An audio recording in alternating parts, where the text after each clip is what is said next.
지난 주일날, 지난 주 중에 집에서 키우던 풍산개 8년을 키웠는데 78세 주인 할머니를 물어서 사망하게 되었습니다. 8년 동안 키워서 주인을 잘 섬길 줄 알았는데 어떤 극한 상황에 그를 절제하지 못하고 자기 주인을 그렇게 만들었습니다. 이 강아지는 18kg나 되고 아주 영리한 개인데도 불구하고 주인을 외면하고 주인을 알아보지 못했습니다. 절제하지 못했습니다. 오늘 이 말씀을 통하여 우리와 주인, 나와 하나님의 관계, 회개란 게 무엇인가 확실히 알고 우리가 하나님과 관계를 깊이 맺는 우리가 되기를 원합니다. 우리 제목을 같이 하겠습니다. 회개와 부흥. 회개와 부흥. 첫째로 회개는 하나님의 심판과 구원을 믿는 것입니다. 그러니까 하나님의 통치 방법 법칙을 인정하고 우리가 그것을 따르는 것입니다. 여기 오늘 너희가 회개하여 예수 이름으로 세례받고 죄사함을 받으라. 그리하면 성령을 선물로 받으리라고 말씀을 했습니다. 회개에는 세 가지 요소가 있습니다. 먼저 감정적 정서적 요소로 감정이 변화가 되어야 됩니다. 여기서 거룩하고 의로우신 하나님에 대하여 범죄한 죄 때문에 슬퍼하고 흐느끼고 주의 분노로 나를 책망하지 마시고 주의 진노로 나를 짓누르지 마옵소서. 징계하지 마옵소서. 내가 단식함으로 피곤하며 밤마다 울부짖나이다. 내 침상을 띄우며 내 요를 적시나이다. 마음으로 깊이 느끼는 겁니다. 그런데 가룟 유다 같이 자기가 인간적으로 한 거에 대해서 흐느끼고 그냥 마음적으로 이렇게 영화 한번 보고 감동받은 수준이 아니고 고린도후서 7장 10절을 보면 하나님의 뜻대로 하는 근심은 후회할 것이 없는 구원에 이르는 회개를 갖게 만든다고 합니다. 그래서 하나님을 알지 못하고 하나님을 만나지 못하고 내가 얼마나 그것 때문에 간절하게 분하게 애통하게 흥분되게 내가 안 하려고 했는데 내가 연약한 것을 나도 인정할 수밖에 없는 그 현실을 받아들일 수 없는 나를 바라보게 됩니다. 모기가 죽어서 하나님 앞에 갔다고 합니다. 피 터져 죽은 것이 억울한 모기는 하나님께 하소연했습니다. 이것은 예화니까 오해하지 마시기 바랍니다. 하나님, 파리는 죽이지 않고 그냥 손으로 쫓기만 하는데 나는 왜 우리 모기는 때려 죽이시나요? 너무 불공평합니다. 그러자 하나님이 말씀하시길 파리는 항상 손으로 싹싹 빌잖아. 모기야, 너도 날마다 회개하고 반성하고 항상 손으로 싹싹 빌어라 라고 말을 했다고 합니다. 마음으로 먼저 느껴져야 돼요. 흐느껴야 돼요. 할렐루야. 그런가 하면 가룟 유다와 같이 느끼는 걸로만 감정적으로만 느끼면서는 안 되고 거기서 더 나아가야 됩니다. 어떻게 해야 됩니까? 이 지성적으로 여호와를 알자, 여호와를 알자. 죄에 대한 나의 책임이 있었고 내가 무능했구나.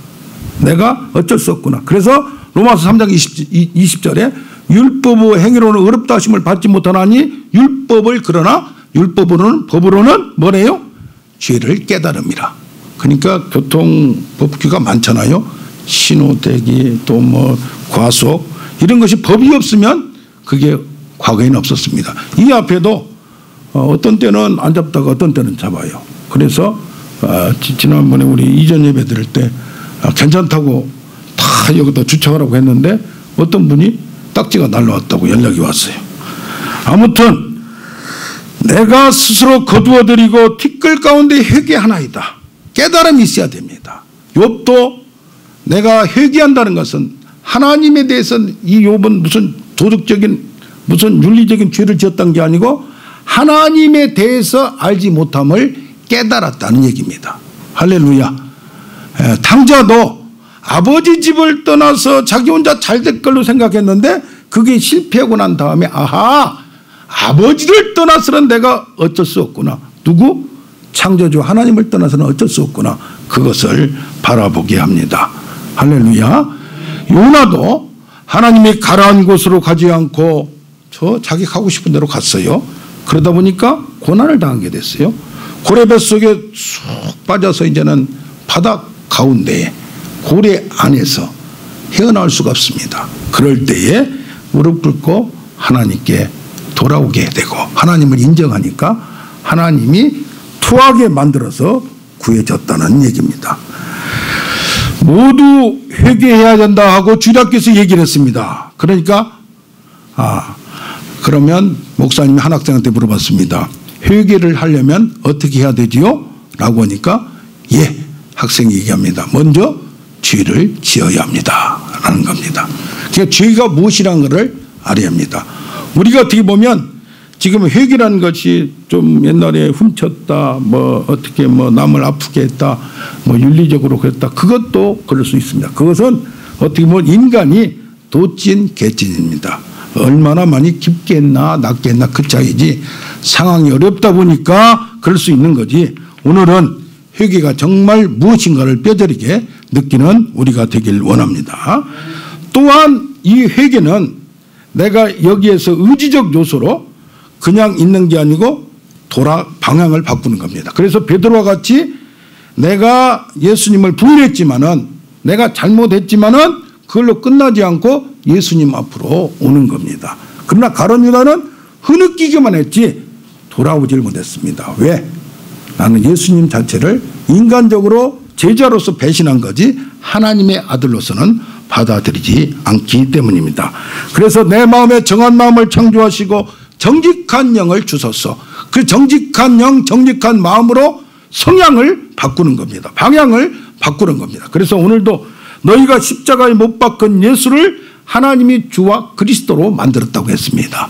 나의 주인으로 받아들이는 것입니다. 그러면서 내가 조금 잘못한 거, 나의 어쩔 수 없는 것을 느끼는 겁니다. 여기 회심이라면 먼저 죄로부터 어떤 잘못으로부터 나와야 됩니다. 그리고 어디로 가야 됩니까? 죄로부터 해결을 하고 돌이키고 하나님께로 방향을 틀어서 목적지로 가야 되는 것입니다. 그래서 천국이 가까웠으니 회개하고 복음을 믿으라. 천국이 하나님을 만나려면 복음을 믿고 하나님과 예수 그리스도를 인정하고 돌아오라는 얘기입니다. 할렐루야. 영생은 하나님과 하나님이 보내신 자를 믿는 것이지 자신이 죄 있는 걸 믿고 이런 도덕적인 것이 아니라 도덕적인 거이기 전에 내가 하나님을 알지 못하고 하나님이 세상을 창조하고 인간을 창조하고 인간이 법을 만들었는데 그 하나님이 만든 법을 깨고 인정하지 않다는 얘기입니다. 아까 풍산개와 같이 주인을 알지 못한다는 얘기입니다. 여기도 보면 지금 말합니다. 그들이 베드로를 말을 듣고 마음이 찔려서 마음에 책망이 들고 훈계들 마음이 찔렸다는 얘기입니다. 하나님 말씀을 들음으로 하나님이 어떤 분인가를 알고 하나님께서 나사렛 예수로 큰 권능과 기사와 표적으로 하나님의 살아계심을 나사렛 예수를 통해 보여줬고 인간이 할 수 없는 놀라운 일을 했고 예수님이 십자가에서 죽었는데 3일 만에 다시 살려서 살아나심을 우리가 분명히 보았고 부활하심을 거길 본 내가 증인이다. 또한 예수가 가시면서 약속한 것 같이 성령을 보내주셔서 예수님이 하신 일을 지금도 하고 있음을 우리가 하나님과 회복하고 관계를 맺는 단계까지 나아가야 되는 줄로 믿습니다. 하나님이 세상을 살아가서 독생자를 주셨으니 이는 저를 믿는 자마다 구원을 받게 하려 하심이라. 그러나 믿지 않는 자는 믿지 아니함으로 이미 심판을 받았다고 했습니다. 할렐루야. 그래서 뭡니까? 죄의식이 사라지는 거, 죄인이라는 것 자체를 인정하지 못하는 것이 문제라는 거야. 왜 그러냐? 하나님의 있다는 거, 하나님이 이 법을 다스린다는 거, 법대로 심판한다는 것을 도저히 믿지 못하는 겁니다. 요한복음에 보면 말이 나옵니다. 가늠한 여자를 남자는 어디로 도망갔고 사람들이 끌고 왔습니다. 그러면서 분명히 간음을 했으니까 돌로 쳐 죽여야 되는데 그러면 예수님이 돌로 쳐 죽이라고 하면 그거 사람을 사랑한다고 해놓고 구원을 얻는다고 해놓고 죄인을 불러 회개시키려 한다. 의인을 불러온 게 아니라 병자를 불러서 고치려고 한다. 그런데 죄인을 불러서 의인을 만든다고 놓고 바로 죽여버리면 그 책임이 누구한테 있냐? 예수한테 있으니까 이 어려운 것을 가지고 가자. 아주 간음한 여자를 질질 끌고 데리고 왔습니다. 왜? 간음했으면 뭐예요? 돌로 쳐 죽이는 것이 이 율법에 나와 있기 때문에. 그런데 예수님이 땅에다 뭘 씁니다. 써요. 쓰는데 그 사람들이 그걸 쳐다보고 있습니다. 그리고 나서 하는 말이 뭐예요? 죄 없는 자가 먼저 율법대로 그거 하라고 했으니까 돌로 쳐서 이 여자를 쳐서 죽이라 라고 말합니다. 그런데 이 사람들이 슬금슬금 도망가 버려요. 아무도 없어요. 누가 있느냐? 그러니까 이 여인이 말합니다. 없습니다. 너도 가서 이제 죄를 짓지 말라. 다 용서가 되었다라고 말합니다. 그러면 예수님이 뭘 썼다는 얘기예요? 어떤 분은 여기 있는 사람들 죄를 다 썼다. 뭐 했다. 여러 가지 얘기가 있습니다. 아무튼 뭐요? 내가 몰랐지만은 예수님이 지적을 하든지 양심의 호소를 하든지 뭘 했기 때문에 자기가 이 간음한 여자가 죄인이라고 생각했는데 이 사람 당연히 죽여야 되는 나는 의인이라고 생각했는데 예수님이 글로 땅에다 쓴 걸 보고 나서 아하 나도 죄인이구나. 아무도 모르는 것을 예수님이 지적을 했다는 얘기입니다. 법을 들이댔다는 얘기입니다. 할렐루야. 그러니까 뭡니까? 우리 모두가 모든 사람이 죄를 지었으므로 하나님의 영광에 이르지 못하고 거기에 대한 심판이 반드시 있다고 말합니다. 인간은 죄를 제거할 수 없고 스스로 용서할 수 없고 죄와 투쟁할 수도 없고 내가 죄인이 아니라는 건 내가 열심히 살아서 내가 선하게 생각하고 있고 내가 나쁜 일을 한 적이 아무것도 없고 내가 심판을 받을 필요도 없다는 그런 생각이 우리가 너무 강하다는 얘기입니다. 유럽에서 1, 2차 세계대전을 통하여서 히틀러라는 독일의 지도자가 있었습니다. 총통이 있었습니다. 절대적인 권력을 가졌습니다.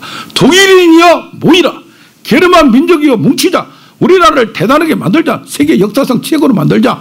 그래서 강력하게 법을 조정하고 바꿔서 히틀러가 강력한 집권을 하고 권력을 갖도록 했습니다. 그러면서 가만히 생각하니까 유럽에서 제일 큰 나라, 능력 있는 나라, 세계 최고로 만들려고 하는데 유대인들이 보니까 고리 대금업을 하고 있고 뭐 하고 있고 이게 좀 문제가 돼요. 걸림돌이 돼요.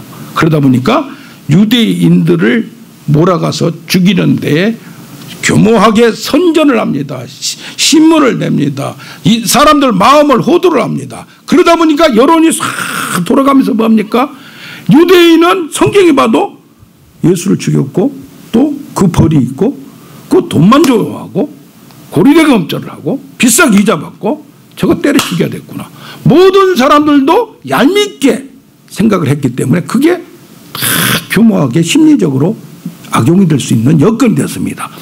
그래서 거기에서 목사들 자체도 유대인들을 죽이는 데에 도구로 사용됐고 권력의 도구로 사용되면서 목사님들도 나서서 선전을 하는데 신사참배하고 권력의 도구가 되는 그러다 보니까 사람들이 당연시하게 되고 유대인을 없애야 된다고 해서 아예 600만 년 사람들을 그냥 비누로 만들어서 그냥 짜가지고 죽여버렸습니다. 그럴 때도 양심의 가책을 하나도 받지 않았어요. 그런데 이게 뭡니까?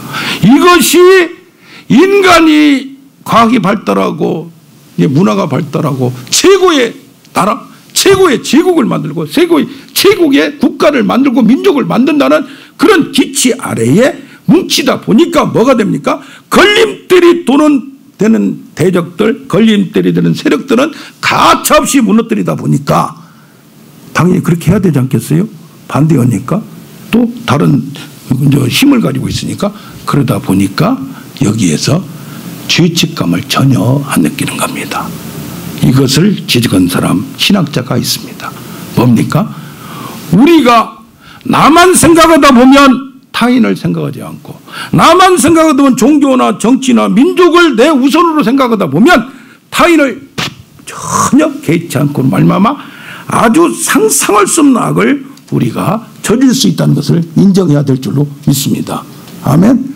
우리 인간들도 우리들도 마찬가지입니다. 개인만 생각하다 보면. 그래서 하나님을 알고 하나님의 말씀을 여기도 보면 그들이 백성들이 이 말을 듣고 예수를 죽인 거에 대한 지적을 했습니다. 다른 무슨 도둑질했다, 간음했다, 살인했다 그런 얘기 안 했어요.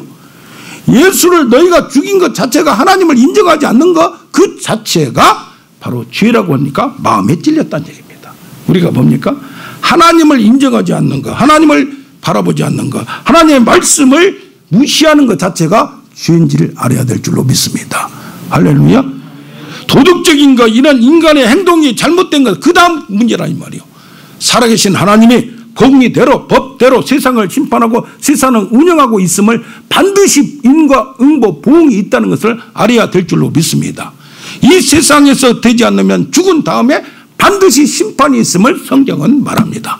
그런데 성경은 캐캐 묵었다고 인정하지 않으므로 말미암아 이 사람들이 믿지 못하는 것 자체가 잘못되었다는 얘기입니다. 우리가 교회에 다니는 게 뭡니까? 남보다 좀 선하게 하는 거, 도덕적으로 유교적으로 더 선하게 잘 산 사람도 있습니다. 거룩하게 산 사람도 있습니다. 그러나 우리는 방향의 하나님과 예수를 안 다음에 이런 윤리적인 차원을 떠나서 모든 것 자체가 하나님의 뜻대로 사는 것을 목적으로 삼는 우리가 되길 원합니다. 근본을 알아야 된다는 얘기입니다. 할렐루야. 두 번째로 회개를 통하여 하나님의 함께 하심을 알아야 되고, 회개와 부흥은 밀접한 관계가 있음을 알아야 됩니다. 국가적으로도 보면 부흥이 일어나기 전에 전조 현상이 있습니다. 그러니까 뭡니까?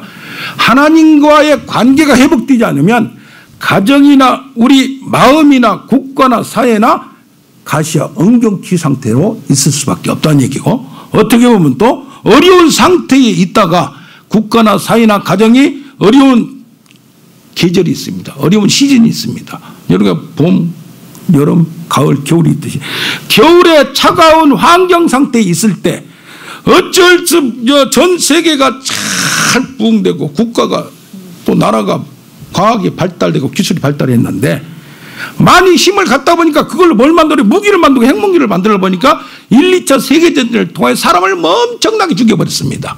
그때에 모든 나라의 철학자들과 학자들과 사람들이, 사상가들이 이게 뭔가 잘못됐다. 그때 깨닫습니다. 지금 유럽의 제1, 2차 세계대전으로 사람을 많이 죽였죠. 미국의 30년대에 잘 경제가 부흥되다가 경제가 대폭락이 되고 붕괴가 됐습니다. 살아가기 힘들었습니다. 한국의 IMF 사태가 있었습니다. 국가나 사회나 가정이 어려울수록 하나님을 찾게 돼 있다는 얘기입니다. 그래서 뭐라고 그래요? 하나님 내가 부르지 아니하면 내 앞으로 올 수 없다는 게, 모든 걸 몰아서 하나님이 어떤 환경을 통하여서 우리를 하나님께로 몰아가는 경우도 있다는 얘기입니다. 우리나라가 1907년도에 평양 대부흥운동이 일어났습니다. 하나님을 믿는 사람들이 억수로 왔습니다. 왜 그렇습니까? 외국에서 이 나라 저 나라 위협이 있죠. 동학 밀란이 있었죠. 청일전쟁이 있었죠. 민비시해 사건이 있고 일본이 침투하고 나도 나라가 무너지게 되겠죠. 콜레라가 막 하죠. 먹기 살기 힘들죠. 그러다 보니까 인간의 능력과 지혜로 다 할 수 있다는 것을 포기하는 상태, 그 상태가 바로 하나님을 만날 때인 줄로 믿습니다. 특히 우리나라도 IMF 때 사람이 많이 모였습니다. 지금도 많은 어려움이 있을 수가 있습니다. 양극화 현상했습니다. 이때가 바로 부흥의 계절임을 알아야 될 줄로 믿습니다. 그렇다면 부흥이 본격적으로 시작하기 전에 그냥 된 게 아니라 하나님 말씀을 듣기를 원하고, 에스라 때에도 성경 강해가 성경 설교가 있었죠. 그래서 하나님 말씀을 듣고 하나님 말씀이 선포되고 이럴 때 그걸 듣고 깨닫는다는 얘기입니다. 그래서 뭐합니까? 성경을 알라고 하죠. 또 기도를 하게 되죠. 금식하게 되죠. 이제는 인간의 힘을 다 내려놓고 하나님만 향하는 사태가 나타나는 겁니다. 미국에도 1750년대 미국이 어려운 상황이 있습니다. 그때 제1차 대각성 운동 1800년대 전 미국이 새로운 국가가 형성되면서 나라와 남쪽과 북쪽이 서로 전쟁을 하고 있죠. 이런 상황에서 혼란한 시대에 혼란한 상태에서 하나님께로 돌아온 상황이 있었다는 얘기입니다. 할렐루야. 초대교회 때도 지금 예수님이 돌아가시고 지금 어수선합니다. 로마는 막 압제가 더 심해집니다. 그럴 때에 너희는 예루살렘을 떠나지 말고 누구로 위로부터 내려온 뭘 받으라? 성령을 받으라. 세상을 믿고 산다는 것은 한계가 있다 이 말이에요. 이 세상을 이길 수 있는 것은 예수를 믿고 하나님을 알아야 모든 것을 통치하시는 하나님을 바라본 줄로 믿습니다. 아멘.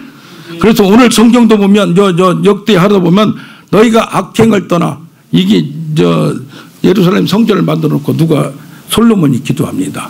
만약에 만일 어려운 일이 생기고 다른 나라에 끌려가고 먹을 것이 없고 질병 때문에 어려운 일 만일 어려운 일이 생기면 우리가 두 손 들고 성전을 향해서 기도할 겁니다. 기도할 때 너희가 그런 잘못된 것 악행을 따라서 나한테 겸손하고 나에게 하나님 얼굴을 기도하면서 찾으면 내가 너희를 죄를 용서해 주고 그 땅을 고칠 것이다. 그러니까 뭡니까?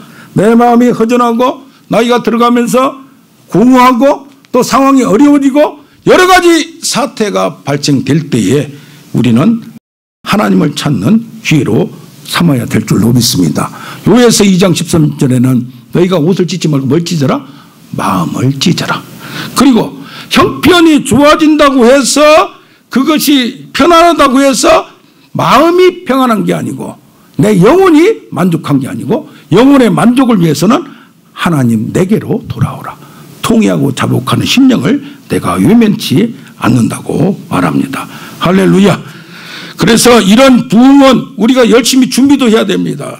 찾아다녀야 됩니다. 그러나 하나님의 주권적인 현상, 부어주는 현상이 나타나야 됩니다. 10가지 참여 기도가 있습니다. 주님, 오늘도 너무 많은 사람들을 죽였습니다. 텔레비전을 켜면 사람이 사람을 죽이는 모습을 너무 쉽게 보고 나도 뭐합니까? 즐기고 있어요. 특히 또 요새 UFC 격투기 있잖아요. 어떤 유명한 목사님은 스트레스를 하도 받나 혼자 방에서 그 취미가 뭐냐? 격투기 보는 거예요. 그냥 팍 때리고 실컷 맞고 있다가 한 방 그냥 어떻게 치다 보니까 그냥 쭉 KO로 이기면 얼마나 통쾌한지 몰라요. 그것이 뭐가 돼요? 바로 내가 될 때가 있습니다. 그러면서 주님, 오늘도 너무 많은 걸 도둑질했습니다. 훔치지 않았으나 남은 것을 너무 많이 마음에 담고 부러워하였습니다. 주님, 오늘도 너무 거짓되게 살았습니다. 하나님의 자녀들께 순결하고 거룩하게 살지 못하고 천박하게 살았습니다. 주님, 오늘 또 너무 많은 거짓말을 했습니다. 자랑하기 위한 거짓말, 죄를 숨기기 위한 거짓말, 온갖 거짓말 나도 모르게 할 때가 있습니다. 주님, 오늘 너무 많이 속였습니다. 주님, 오늘도 너무 많이 이간질을 했습니다. 주님, 오늘도 너무 많은 악담을 했습니다. 주님, 오늘 너무 많은 욕심을 부렸습니다. 없어도 될 것을 마구 사고 빼앗고 훔치고 그것을 갖기 위해 열심히 살았습니다. 주님, 오늘도 너무 많이 성질을 냈습니다. 마음을 상하게 했습니다. 아주 나는 성질 더러운 사람입니다.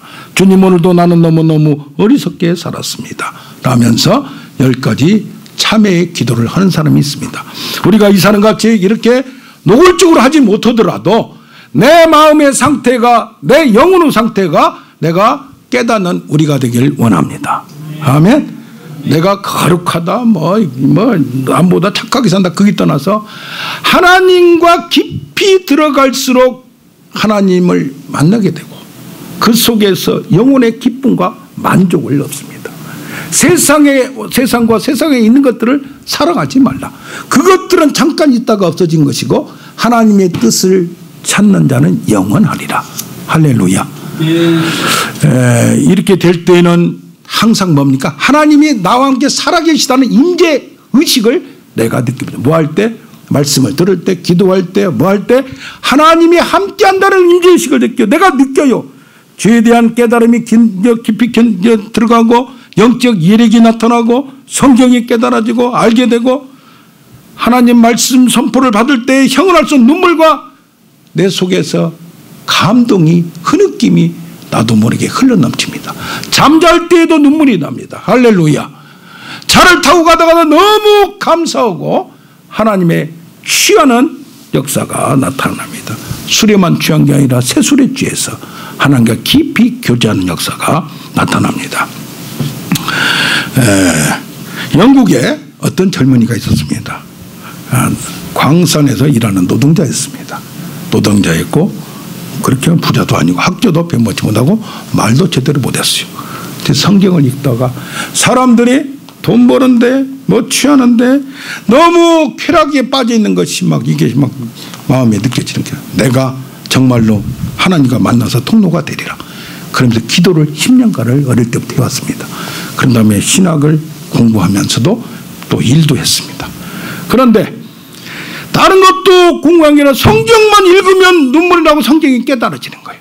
이걸 가지고 좀 전해야 되겠는데 누가 뭐 제대로 인정도 하니까 전을 하고 하지도 않습니다. 그래서 어떤 교회 목사님한테 찾아가서 나 설교 좀 하게 해달라고 했어요. 그러니까 네가 무슨 말을 한다고 누가 듣겠느냐, 누가 귀를 듣겠느냐, 찾아오겠느냐라고 해서 그러면 수요일 날 나도 설교하기 바쁘고 힘들어 죽겠으니까 30분만 해라. 그래 거기에 목사님들하고 또 성도들이 17명이 있었습니다.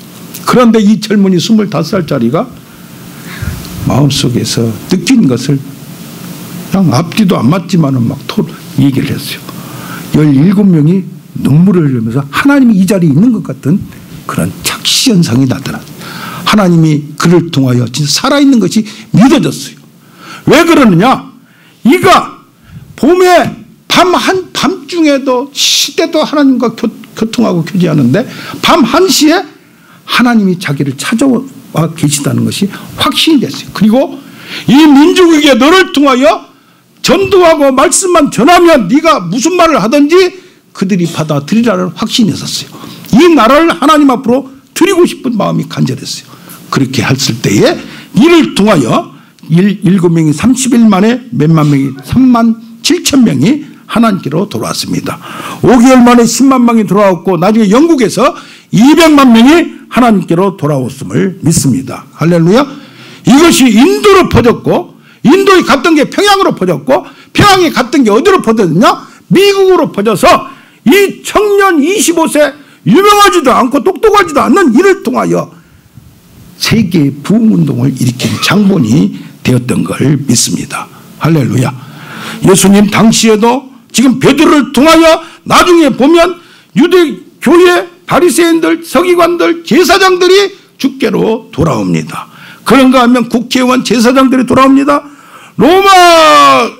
로마에서 복음을 전하니까 군대 장교들이 황궁에서 황제를 섬기던 높은 사람들도 주께로 돌아옵니다. 중국 지하교회에서 많은 사람들이 전도할 때에 처음에는 어려운 사람들만 나왔습니다. 그런데 공상당원에 높은 자리에 있는 사람들이 많이 돌아오게 되었음을 보게 됩니다. 할렐루야.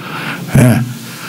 평양에서도 처음에 이런 사건이 영국에서 그런 사건이 있다, 인도에서 그런 사건이 있다 할 때에 로버트 하디라는 선교사가 마음속에 교만이 많았습니다. 한국 사람들은 미개하고 무식하고 참 위생도 참 너무 그냥 더럽고 그래서 자기는 미국에서 똑똑하고 잘났고 잘 살고 그걸 자랑하다가 공중 앞에서 내가 당신들을 무시했다는 죄를 공개적으로 고백을 했습니다. 이게 쉬운 게 아닙니다. 그것이 전하여서 길선주 장로란 사람이 친구가 죽으면서 10만 원 이것을 자기한테 지금 말하면 10만 원을 줬는데 부인한테 주지 않고 장로란 사람이 쑥삭했습니다. 이것이 전혀 잊어버렸다가 생각나서 부흥회하면서 이것을 자기가 고백을 했습니다. 그러므로 말미암아 몇 명 안 되는 산정한 교회에서 거기서 일어나기 시작 전국으로 퍼진 줄로 믿습니다. 이 이반 로버츠 한 사람 청년 때문에 전 세계가 이렇게 퍼지듯이 다른 사람이 필요 없이 내가 하나님을 만나면 하나님 은혜를 받으면 하나님의 회개의 눈물이 흘려지면 나를 통해서 가정과 모든 사회가 부흥되고 변화될 줄로 믿습니다. 아멘. 특히 이런 때는 굉장한 역사가 났다. 웨슬레 조지 필드 같은 목사들은 설교하고 이렇게 사람들에게 전도할 때 어떤 경우에는 쓰러지기도 하고 어떤 경우에는 흐느끼기도 하고 어떤 경우에는 진동이 나타나고 어떤 경우에는 기도 한 번 하면 그 자리에서 떠나지 않고 기도에 푹 빠져서 불이 떨어져 있는 것 같은, 성경에 나왔듯이 불이 혀같이 갈라진 것이 보이는데 하나님께 집중하다 보면, 저도 이렇게 집회를 하다 보면요, 여기는 지금 설교 끝나고 잠깐만 하는데 30분 1시간을 통성기도를 해요. 그렇게 되면 각자가 미쳐 있는 것 같아요. 하나님을 만나고 있는 게 보여요. 할렐루야. 아멘. 네. 하나님을 만나는 것이 중요하지, 하나님의 깊이 들어가는 게 중요하지, 다른 사람 눈치 볼 필요가 없습니다.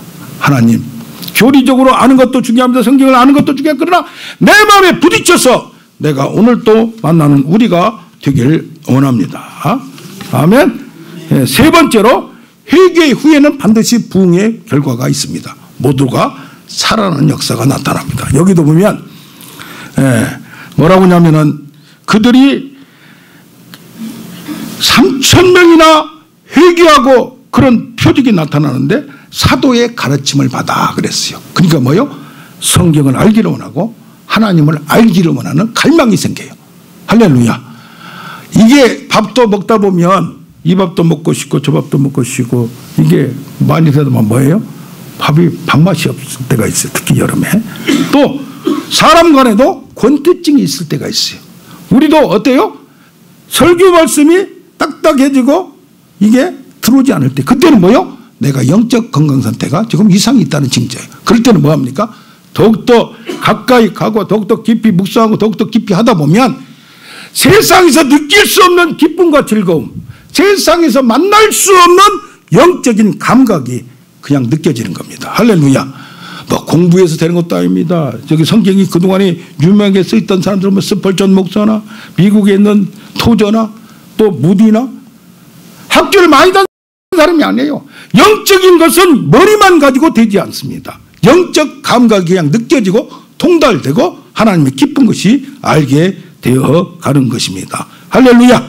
여기 보면 날마다 마음을 같이하여 떡을 떼며 서로 마음을 열기 시작합니다. 기쁨과 순전만으로 음식을 같이 합니다. 분열되고 패거리로 모이다 보면 인간은 어때요?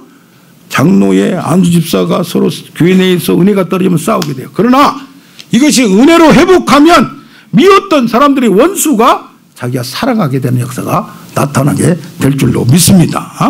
또 하는 건 뭐냐면 사람마다 43절은 사람마다 두려워하는데 뭐가 두려워하냐? 사도들로 인하여 기사와 표적이 나타나기 시작합니다. 할렐루야. 놀라운 사건들이 각자가 경험하게 됩니다. 할렐루야. 사업이 어렵던 사람이 불결지기도 하고 현상적으로 이것이 뭐가 복을 많이 받았다 그걸 떠나서 하나님이 함께하고 개입하고 역사하심을 느끼는 우리가 되길 원합니다. 여기 보면 우리 그동안에 보면 성전에 모이기를 힘씁니다. 전체 예배도 열심히 합니다. 기도를 합니다. 기도를 많이 할수록 습관적이 될 수가 있어요. 어떤 데는. 그런데 뭐 기도를 시간을 많이 하느냐 적게 하느냐가 떠나서 하나님과 가까이 하려고 노력할수록 하나님의 놀라운 역사가 나타납니다. 그러면 두 가지가 있습니다. 이런 역사는 전 세계적으로 영국에서 인도에서 평양 한국에서 미국에서 아주 그냥 이른비와 늦음같이 특별히 갑자기 놀라운 사건이 나타날 때가 있어요. 이건 뭐요? 하나님이 부어주시면 어제도 장맛비가 났지만 장맛비나 폭풍우는 갑자기 오지 단시간에 오지 한껏 계속되지는 않습니다. 그러나 이것을 하나님이 내려주실 때만 기다리고 가만히 있으면 되겠습니까? 그럼 어떻게 됩니까? 하나님이 할 때 해야 되니까 우리는 못한다라는 생각이 있어요. 그러나 우리가 인간이 할 것을 기다리다 보면 갈망하다 보면 하나님이 각자에게 나라적으로 세계적으로 부어주실 때는 다르지만 개인적으로 교회적으로는 냉랭한 교회가 있고 불타는 교회가 있습니다. 냉랭한 사람이 있고 불타는 사람이 있습니다. 하나님을 모르는 사람이 있고 날마다 경험한 사람이 있습니다. 그러면 이왕이면 어떻게 해야 되겠어요? 하나님을 만나려고 갈급하는 사모하는 우리가 되기를 원합니다. 하나님은 절대로 마음을 열지 않는 사람에게 알려주고 깨닫게 해줬는데도 불구하고 하는 사람에게 부어줘도 어때요? 그릇을 이렇게 열어놔야지 닫아버리면 안 된다는 얘기입니다. 그래서 예배에 찬송에 기도에 하다 보면 어느 순간에 하늘이 열리듯이 영적인 시각이 열리고 눈에 보이고 귀로 듣고 마음으로 받아들이는 우리가 될 줄로 믿습니다. 그러다 보면 술, 주정꾼, 도박꾼, 도둑놈, 쾌락, 오입쟁이, 살인자들이 바뀌어서 예수를 믿는 자가 되고 앞장서는 자가 됩니다. 주일성 평양 대붕운동에도 한국에서 3%밖에 안 됐습니다. 그러나 100년 전에 3%가 사회를 리드하는 기독교가 되었어요. 주일성수, 음주, 결혼, 노름 맞아가지 않고 흡연하지 않고 노예를 다 해방시키고 인신매매를 하지 않고 모습을 풀어주고 이런 역사가 우리나라뿐이 아니고 미국에도 있었던 겁니다. 양반 쌍놈이 서로 악수하고 친구가 되기도 합니다. 이런 것을 어떻게 할 수 있냐는 은혜를 받지 않으면 할 수 없다는 얘기입니다. 할렐루야. 한번 소개하고 간증을 드리고 설교를 마칠까 합니다. 이분은 성격이 베드로같이 우직하고 좀 주먹도 썩고 그랬습니다. 그래서 부산에서 살았는데 교회가 아직 허업을 벌릴 때 자기 앞마당을 들어가서 교회가 있었어요. 그래서 교회를 건축하는데 아니 자기 앞마당을 통해서 사람들이 왔다 갔다 하면 뭐 해야 돼요? 건축하면 내가 자재상을 하고서 내 걸 써줘야 되는데 안 써주는 거예요. 그래서 장로님한테 찾아갔어요. 아니 내 땅을 왔다 갔다 하는데 왜 내 걸 안 써주냐니까 교인 중에 자재상을 한 분 있어가지고 어쩔 수 없다. 당신이 교회 나오면 써주겠다. 그랬더니 자기는 안 나가고 부인만 나가라고 했어요. 부부 일치니까. 왜 그러냐?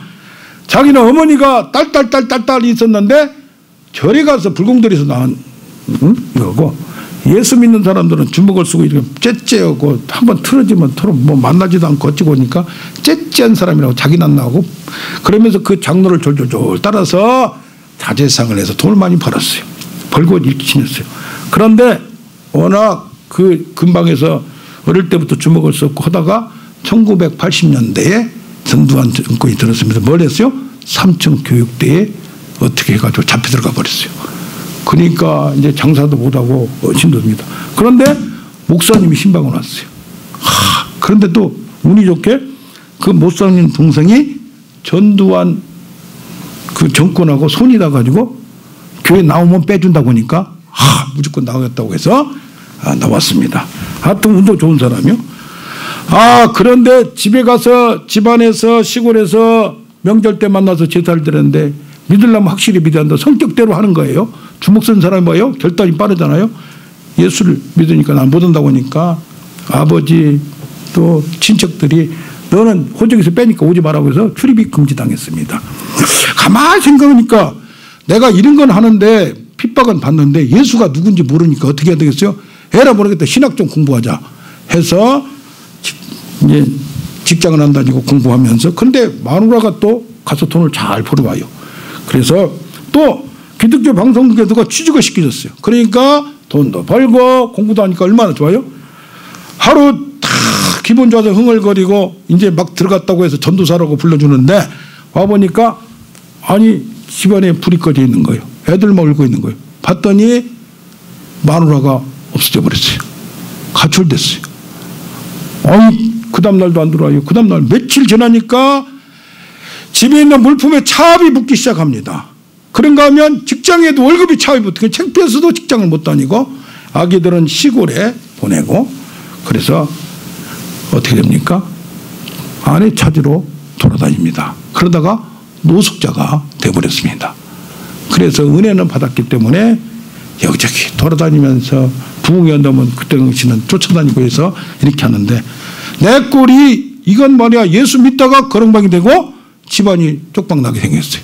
그러니까 아이고 자기가 기도해서 마음에 예수를 모르니까 신학을 공부하는 그 기도 바위를 가보니까 딱 떨어져서 죽기 좋더래요. 죽고 싶은 생각도 없었겠어요? 그러나 마누라 찾고 나서 보자. 찾아도 찾을 수가 없습니다. 6개월 지나서 기도하다가 환상이 잠깐 뭐가 보입니다. 마누라가 뭐인데 실제로 만난 줄 알고 깜짝 좋아했더니 패패 마르고 병이 든 모습, 죽어가는 모습이 보입니다.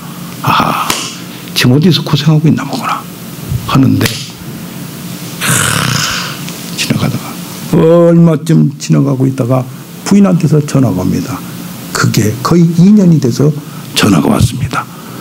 가보니까 진짜 그 환상을 봤던 대로 빼빼 마르고 간경화로 복수까지 찼어요. 돈 좀 벌어보려고 어떻게 하다가 온 재산을 다 날려버리고 이렇게 된 거예요. 그걸 왼수를 미워하다가 막상 보니까 얼마나 불쌍합니까? 그런데 이제는 병원서도 살릴 수 없고 복수가 차가지고 거의 이게 배가 두둥두둥 나와서 해서 이 아들 딸이나 보고 싶다 가지고 데리고 갈 데 없으니까 어디 김해 그냥 집회도 않고는 기도원에 가서 거기나 있다 죽어야 되겠다라고 생각을 했답니다. 그런데 하루 저녁 있으면서 얼마나 눈물이 났겠어요. 어떻게 이렇게 됐는가.